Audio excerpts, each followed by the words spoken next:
All set. All right, I'll call the Administration and Finance Committee meeting to order. All 5 members are present, and we have item 1, which is a resolution to amend the 2021 fee schedule to include a structure fire fee and amend the candidate physical agility test CPAT fee. And I'm going to call on Chief Pooler. I think we do know about this, especially the structure fire fee, but Chief Pooler, can you tell us about it a little more, please? Yeah, sure. So good afternoon or good evening. So 2 separate fees and 1 resolution. The CPAT fee is something that we charge for currently. CPAT stands for Candidate Physical Agility Test. This isn't something that gets charged to taxpayers. This is a service we provide to the public. If somebody wants to get into the fire service, they're required to have a CPAT certificate. So it's like an obstacle course kind of thing. We're one of only 2 CPAT sites in the entire state of Wisconsin, and only one of a few dozen in the nation. So we see candidates from all over the nation that come to our facility to take their test.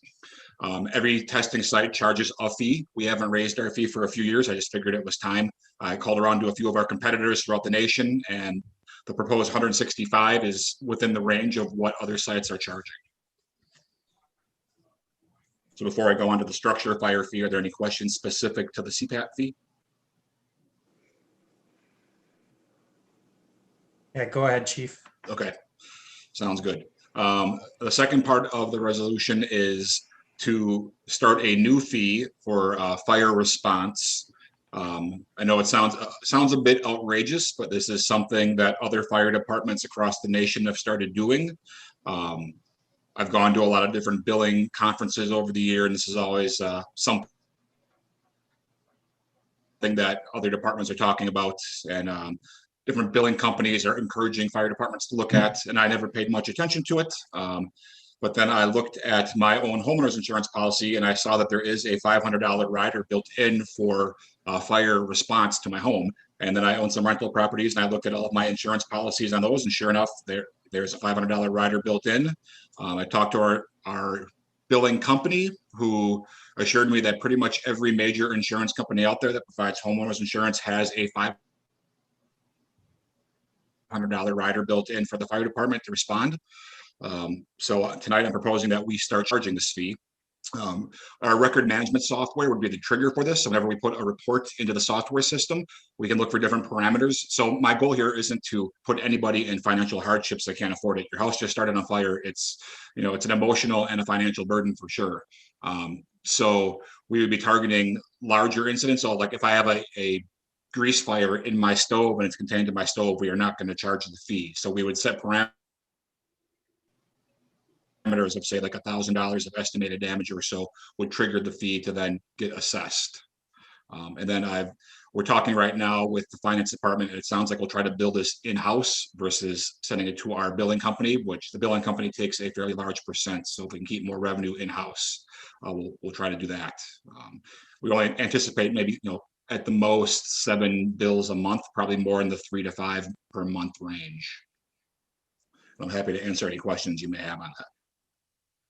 Mr. Chair. Alderperson Renke. Chief, could you tell me, will you be charging a person that lives in a residential facility? I know we have a lot of calls and about those places. The older people tend to have a problem with toasters or whatever. So does this include a fee for them as well? This would be assessed to the property owner. So if you live in an elderly housing complex, you're more than likely renting your unit from the owner, so the owner would get the bill. But if the fire that was there caused enough damage where an insurance claim would be issued, then yes, the fee would be assessed to the owner in that case. So it's only if there is damage incurred? Correct. Yep. So, back to the example of a small grease fire in a stove or something on the stovetop that's contained to the cooking appliance, that would not trigger a fee. In the fire world, So this is called a structure fire fee, and that's for a reason, because it actually has to involve the structure itself.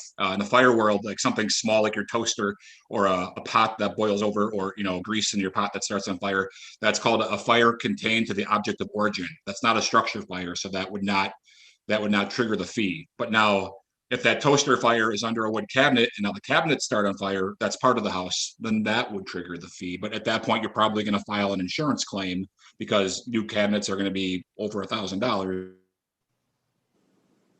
Thank you for And clarifying. your insurance company would 9 times out of 10 cover that fee. Yep. Any other questions for Chief Pooler? Yeah, Alderman Lysick, I see you ready to go there. I'm Chief Pooler. How does this affect a facility such as Village at Manor Park, where you have, I know there's a lot of fire response there almost on a daily basis. Can we get an idea of how many times you actually will be implementing this charge on a facility of that size? So in going off of memory, in my 20 years here, I can't recall anything that would be designated a structure fire at Village at Manor Park. It's always the case of the toaster or something in the stove. So in those cases, again, the fee wouldn't be assessed. I can think of one elderly complex in particular, Sunrise Apartments. I think we've had at least three house or structure fires there, where something started in the kitchen, spread the cabinet, spread to the entire room. In that case, those would get assessed. But once again, even that place, which is one of our busier places, 3 that jumped to my mind at over 20 years. So those places are pretty well protected, both with fire alarms and usually sprinklers. So for something to arise to the level of an insurance claim, that would be pretty unusual. Thank you. Yep. Mr. Chair. Alderman Weigel. Chief, I guess I have a couple of questions. You said that a lot of departments across the nation do this. Do we know what our neighboring communities do? Yep. So as far as I know, we would be the first in Milwaukee County to do this. I don't know that for 100% fact. I haven't checked with some of the smaller cities, but what I would call our peer cities, yeah, I think we're the first to do it. But there are numerous across the state and across the nation that do this model. Okay, and structure, car in the parking slab starts on fire. Car is not a structure? Right. So we do charge a car fire fee. It's lower. It's $200. That started a couple years ago. So now car in the garage is on fire. I think that would trigger the structure fire fee. And in that case, I mean, these are so infrequent. There's the ability to manually audit them. We were not going to charge them both of those fees, right? They're going to get the $500 one, the higher one that hopefully is going to be covered by their insurance company. We're not trying to nickel and dime anybody. And what about a storage shed? Is that a structure? I think it depends on the size of the shed and whatever whoever's doing the report on our side, usually the captain on the engine, whatever they deem the dollar loss to be. If it's in that $1,000 range, that to me says, all right, they're probably filing a claim then with their insurance company that would trigger the fee. And then a couple of months ago, I'm sorry. I could just say a couple of months ago, the Common Council did give department heads a bit more latitude in waiving fees. Mm-hmm. So if somebody does reach out to me and thinks that this is inappropriate and they plead their case, by all means, I'm open-eared and willing to waive the fee if it seems like it's an appropriate thing to do. Well, that would be my question.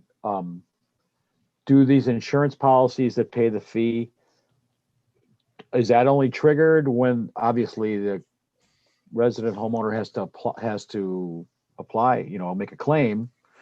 And what if the resident thinks, well, it's $600, $1,000 damage. It's not worth my hassle. Now suddenly we're coming, and you see what I'm saying? So that would their insurance conceivably pay just the $500 fee to us, even if there was that's a good question. I don't know the answer to that. But that's why I'm looking at when we build the report out in our software system, that the $1,000 estimation is going to be the trigger, because if it's less than that, they're probably not going to file the claim. In the rare case that we estimate over 1,000 and they don't file the claim, I would anticipate either a call to my office or a call to their alderman, who then would call my office. And that's when we have the conversation about, okay, can we waive the fee in this instance? And Right. And when, not speaking for the next fire chief, but I tend to be pretty lenient that way. when do they get the bill? Within 2 weeks? Still talking with finance, but I would think like every month. So right now we bill for false alarms, and that's once a month. I would think the same thing here, probably once a Okay, month. so no one would have gone through the claim process, gotten the check from the insurance company, been all good. This is behind me now, and then they get a bill from us like, oh yeah, thank you, West Dallas. You know. No, hopefully not. Okay. Usually insurance Okay. companies are pretty slow with that, so I think Yeah. we've got some time. Yeah, that's what I figured. Okay, thank you. Mr. Chairman, Alderwoman Grisham. Yep, Alderwoman Grisham, go ahead. Chief Puller, I just have a question. As far as this revenue that is generated, I'm not assuming that it's going to be a large amount of money, but where's the revenue being placed? Is it going into programming? Where is the money going? No, the way accounting is set up, the city would just go back to the city's general fund. Okay. All right. Thank you. Any other questions for Chief Pooler on this? If not, can I have a motion to approve items 1 and 2? We'll take them together. I move for approval. We have a motion from Alderman Lysick Second from Tenorio. and a second from Alderman Tenorio. Any discussion? All in favor, say aye. I'm sorry, Mr. Chair. Mr. Yep, Chair, go if I ahead. could please. Could we separate these two items? Sure. I'll make an amendment. apologize that I jumped the gun. Yeah, I'll move to separate these two items into two separate votes. Yeah, so Alderman Lysick, can I have a motion Yep, to that's approve fine. item 1 only? And Yes. Alderman Tenorio, second on item 1 only? Second. Okay, and then any discussion on item 1? All in favor, say aye. Aye. Aye. Opposed? The ayes have it. And then item 2, can I have a motion? Move for approval. Second, Tenorio. I have a motion from Alderman Lysick and a second from Alderman Tenorio. Any discussion on item 2? All in favor, say aye. Aye. Aye. And the chair votes aye. Opposed? No, I have a 4-1, 4 in favor, 1 opposed, just that being Alderman Weigel. And so the ayes have it.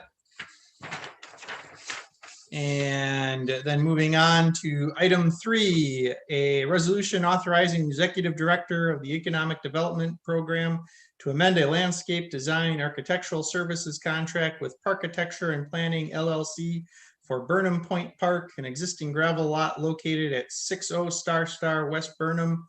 I'm not going to read the tax key number, and the amount not to exceed an additional $10,000. Mr. Chair, Alderwoman Keene.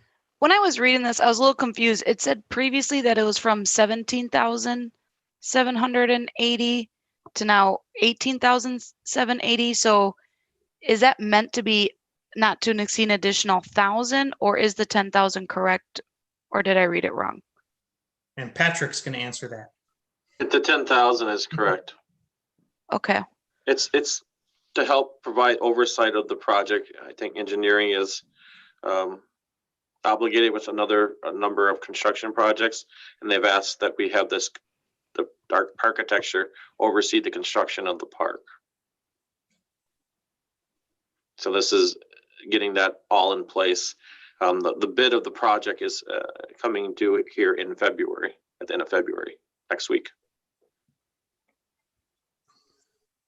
So the total is not to exceed 18,780 with like a $10,000 wiggle room, or I guess that's where I'm. Because in the ordinance it said, like I said, from 17,780. They were down to already 18. approved for design services, so this is adding post-design assistance, so an additional $10,000. And then would the total end at 18,780 then, with that Correct. additional 10? Correct. Okay. Patrick, who is our executive director of the Economic Development Program? Is that you? That is me. Okay, thank you. I thought so. I wanted to confirm that. Thank you. Any further discussion on this item? Can I have a motion? Move for I move for approval. approval. We have a motion from Alderman Tenorio and a second Second. from Alderwoman Keene. Any further discussion? All in favor, say aye. Aye. Aye. Opposed? The ayes have it.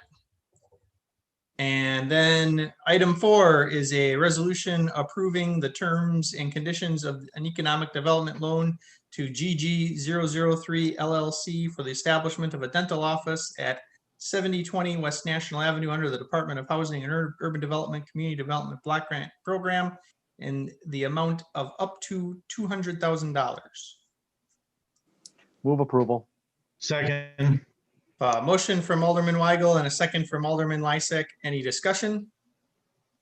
All in favor, say aye. Aye. Aye. Aye. Opposed? The ayes have it. All right. And item 5 is a resolution approving the terms and conditions of an economic development loan to BT Enterprises LLC WA for the acquisition of the property at 7335 West Greenfield Avenue under the Department of Housing and Urban Development Community Block Grant Program in the amount of up to $40,000. Move for approval. Second. Second. We have a motion from Alderwoman Keene and a second from Alderman Lysak. One thing I want to explain for everyone here, which you might be wondering about, this is Mis Sueños Restaurant. Mis Sueños is going to remain in business. This is just a transfer of ownership from a father to a son, and we're helping to assist that with funds that are appropriate for that, and to help just provide assistance to Mis Sueños. All right, we have a motion and a second. Any further discussion? All in favor, say aye. Aye. Aye. Opposed? The ayes have it. And then item 6 is a discussion regarding contracts for furnishing and delivering managed print services for the city of West Dallas. And Tony sent us already the stack of the PowerPoint presentation, but go ahead, Tony, the floor is yours. Thanks, everyone. Thanks for having me. I really only have about 5 minutes of opening comments. Again, I was hoping most of you had a chance to review the deck. So if you just give me the floor for 5 minutes, I think I can hit the high points and then open it up for any questions.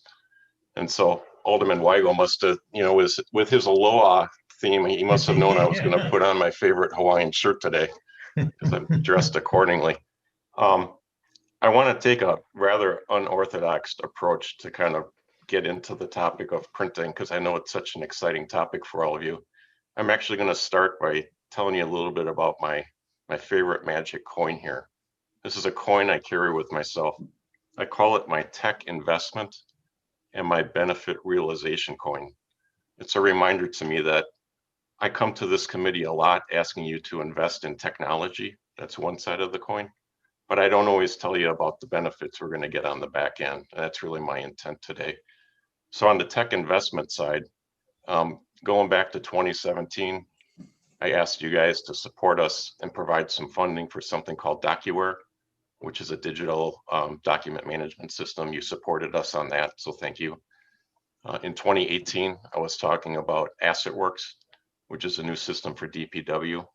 You supported us on that. That one had a pretty big price tag as well. In 2019, I brought to you something called Office 365. And this great idea that we put all our mailboxes up in the cloud and get all these cool new tools. And you supported me financially on that, so thank you. And then last year, Rebecca, Ed, and I were here asking you for support on My Government Online, which we believe will be the software platform that takes the virtual city hall concept forward for all of us. And in all those presentations, I was really focused on the tech investment side of this coin. I was very precise on exactly how much money we needed to buy all that technology. But when you asked me about the benefit realization side, I was kind of vague, right? I kind of said, well, we think it's going to save FTEs over time, or we think it's going to provide better experiences for our residents on our website. And those were true, but they weren't as quantifiable as maybe the costs are on the tech investment side of this coin.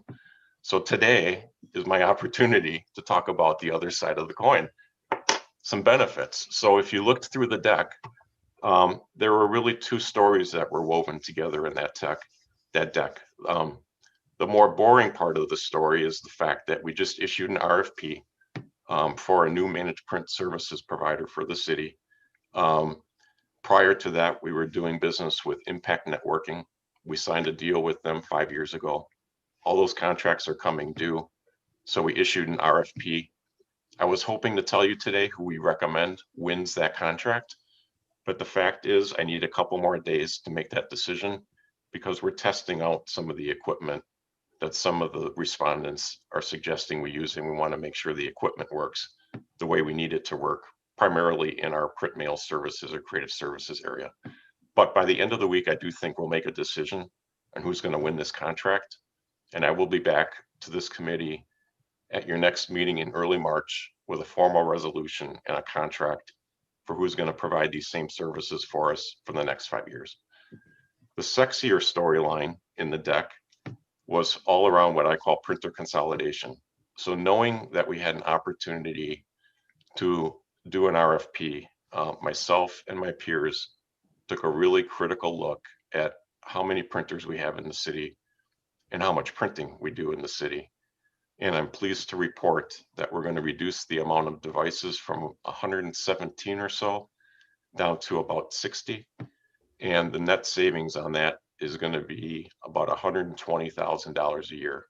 So to put that in context, today we are spending about $200,000 a year out of the general account for all the printing we do.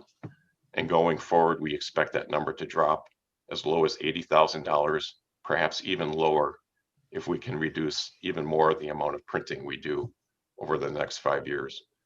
So it's not very often a guy like me gets to talk about the other side of the coin, but I really don't get all the credit here.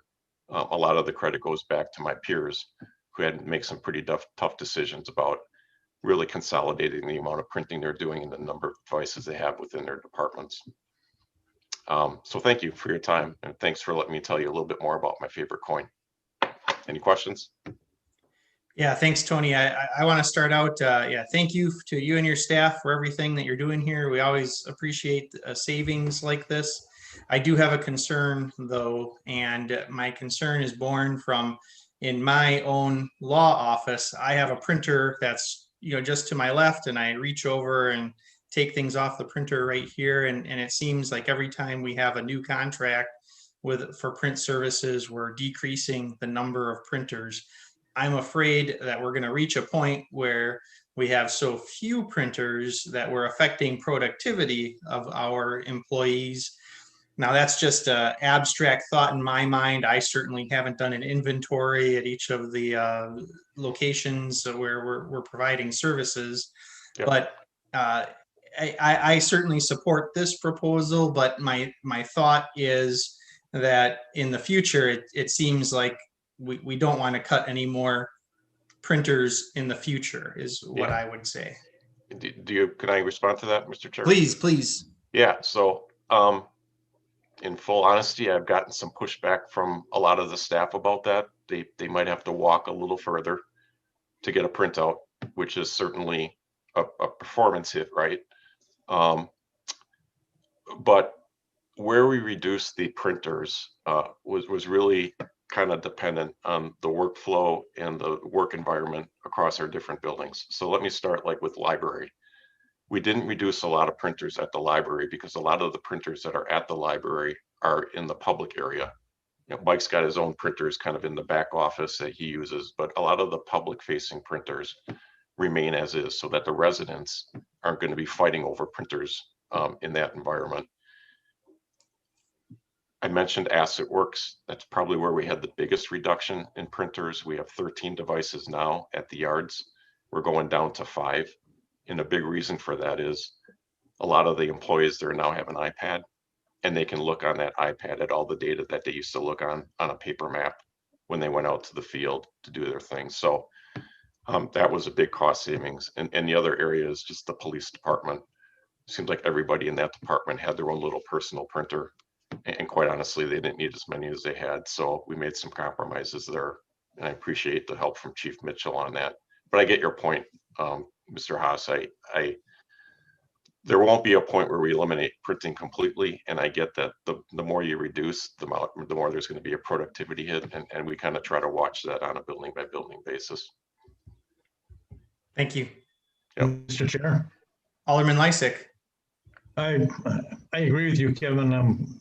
We've seen in the industry that I work in, several times we've had reductions in the use of printers over the years.